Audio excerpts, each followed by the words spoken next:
నమస్తే. మొత్తానికైతే దక్షిణ కాశీ వేములవాడలో 80 ఫీట్ల విస్తీర్ణంతో రోడ్డు వెడల్పు జరిగిపోతుంది. రోడ్డు వెడల్పు సంతోషకరమైన పరిణామమైనప్పటికీ ఇక్కడ స్థానికంగా ఉండే వ్యాపారస్తులు ఆస్తులు కోల్పోతున్నారు. షటర్లు, ఇండ్లు కావచ్చు, ఆస్తులు కోల్పోతున్నారు. ఒకసారి వారితో మాట్లాడే ప్రయత్నం చేద్దాం. కొమ్మ ప్రకాష్ గారు ఉన్నారు మనతో పాటు. అన్నగారు నమస్తే. చెప్పండి, మొత్తానికి మీరు ఈ దేవస్థానం ముంగటే ఉంటారు, దేవుని సన్నిధిలో ఉంటారు. ప్రతిరోజు ఎంతో రాష్ట్రాల నుంచి, జిల్లాల నుండి భక్తులు వస్తుంటారు. మీకు కూడా వ్యాపారం సమృద్ధిగా కొనసాగుతుంది. కానీ ఇప్పుడు చూసుకున్నట్టయితే అభివృద్ధిలో భాగంగా 80 ఫీట్ల రోడ్ అయితే రోడ్లతో మీ షటర్లనే పోయినాయి. సో దానిపైన మీరేమంటారు? మాకు మెయిన్ రోడ్ల 2 షటర్స్ ఉన్నవి. రోడ్డు వెడల్పు కార్యక్రమము మాకు సంతోషమే. అభివృద్ధికి మేము ఎప్పుడు వ్యతిరేకము కాదు. ఇప్పుడు వచ్చిన ఎమ్మెల్యే గారు వెడల్పు కార్యక్రమం పెట్టిండు, చాలా సంతోషకరమైన విషయం. కానీ మా రోడ్డుకు 2 వైపులా బైపాస్ రోడ్లు ఉన్నవి.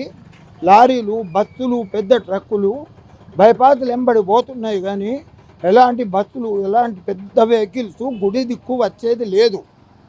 తర్వాత గుడికి కేవలము వారానికి ఒకసారి మాత్రం సోమవారమే 50,000, 60,000 మంది వస్తుంటారు.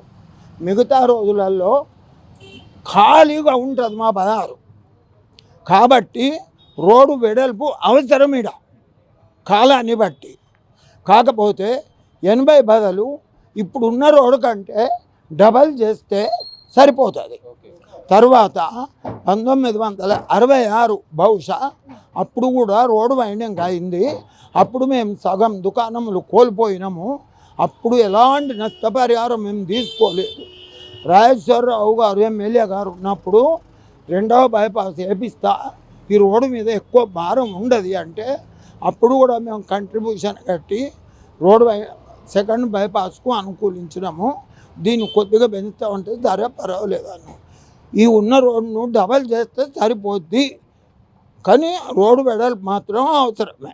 అంటే ఇప్పుడు ఈ 50 సంవత్సరాల్లో మొత్తానికి 2 సార్లు నష్టపోయారు. అప్పుడు 66లో నష్టపోయినాం మేము. మొదటిసారి నష్టపరిహారం ఏం రాలేదు. ఇప్పుడు రెండోసారి నష్టపరిహారం ఇస్తున్నారు. మా దుకాణము తక్కువ 50 లక్షల పైన విలువ ఉంటుంది ఒక్క షటర్.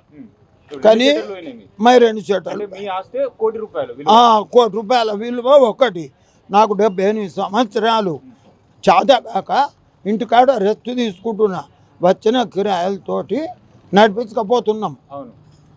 అందుకని రోడ్డు వైండింగ్ అయి ఇప్పుడు ఎంత వచ్చింది? చెక్ ఎంత వచ్చింది మీకు? ₹1 కోటి విలువ ఆస్తికి ఎంత చెక్ వచ్చింది? ₹1 కోటి ఆస్తికి ఒకటి మా అబ్బాయికి తెలుసు, నాకు తెలియదు.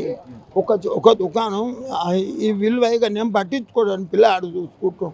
నాకు చేతనైతే లేదు కాబట్టి ఇంటికాడనే ఉంటున్నా. ఎంతైనా బజారు వాల్యూ మాత్రం వస్తలేదు. బజారు వాల్యూ కంటే 2 రేట్లు 3 రేట్లు ఎక్కువ ఇచ్చి షటర్కు షటర్ మందం జాగా ఎక్కడన్నా జాతరలో ఇస్తే మాకు చాలా సంతోషము. 250 కుటుంబాలు, దాదాపు 2-3 వేల మంది ఈ ఆది సీనన్నను ఎప్పటికీ జన్మాంతరం ఆదుకుంటుకుంటాం. నష్టపరిహారం ఎక్కువ ఇప్పియాలి, షటర్ జాగా షటర్ ఇప్పియాలి. రోడ్ మాత్రం వెడల్పు కావాలి.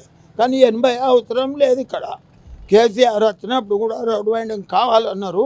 అంత ఎక్కువ అవసరం లేదు, కొద్దిగా చేస్తే సరిపోద్ది అన్నారు. మన సీనన్న గారి మనుషులు ఉన్నట్టు రోడ్ వైండింగ్ కావాలి. మాకు కూడా సంతోషమే.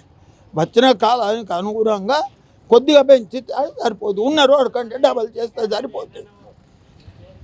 ఓకే, ఇది అంటే మొత్తానికైతే ఇప్పుడు ప్రభుత్వం ప్రతిపాదించిన 80 ఫీట్ల రోడ్డు అంతగా అవసరం ఉండదు. పట్టణానికి 2 బైపాస్ రోడ్లు ఉన్నాయి కాబట్టి భారీ వాహనాలు అటుగుండా వెళ్తాయి. ఇక్కడ యాత్రికులకు అనుగుణంగా కాస్త పెంచితే సరిపోతుంది. 10 ఫీట్లో 20 ఫీట్లో పెంచితే సరిపోతుంది.